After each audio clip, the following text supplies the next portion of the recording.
So ngayon, fold natin yung mga tents, ligpitin natin yung mga dapat ligpitin, yung mga gamit natin na nagamit dito, i-intact na natin ulit para RTG na tayo. Hindi ko alam kung paano magiging setup ngayon kasi si Spike may nararamdaman. Sobrang daming laway, laway as in tumutulo talaga. Hindi siya kumakain, matamlay siya, hindi na siya ganun ka-aktibo, hindi na siya ganun ka-ano na pagka may tao, hindi na siya ganun ka-active. Nag-aalala kami, anong nararamdaman, ayaw ng dog food, pag binigyan namin ng pagkain na mga adobo, mga ano, kumakain naman siya pero hindi pa rin marami. Hindi ko alam kung anong findings, anong problema sa kanya. Inisip namin, kailangan din natin siya mapacheck up. Kailangan din natin malaman anong lagay ni Spike. Ayan si Spike, nagkakaganyan siya.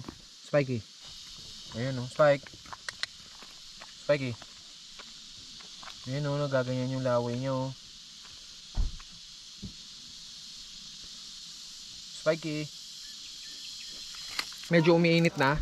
Tutok na tutok yung araw ngayon kumpara kahapon. Kahapon medyo nasasabayan pa siya ng ulap kaya mainit masyado. So ligpitan na tayo. Let's go. Every time na naiisip natin na umalis, papansin mo, sumasang-ayon din talaga yung panahon. Parang sumasangay. Nakaraan, nag-iisip tayo na, baka ano tayo kaya, lipat na lang tayo o hindi. Kasi nung nag-decide tayo na parang, lipat na lang tayo, tapos may nagpakita na sign, di ba? Yung tao, si Kuya nagpasaway.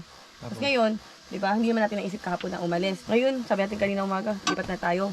Sabayan kanina ng taas ng araw, di ba? So parang, okay, tara. Yung mga confirmation palagi bago tayo gumagalaw. Yes. Kaya talaga sumasang-ayon talaga sa lahat ng plano natin.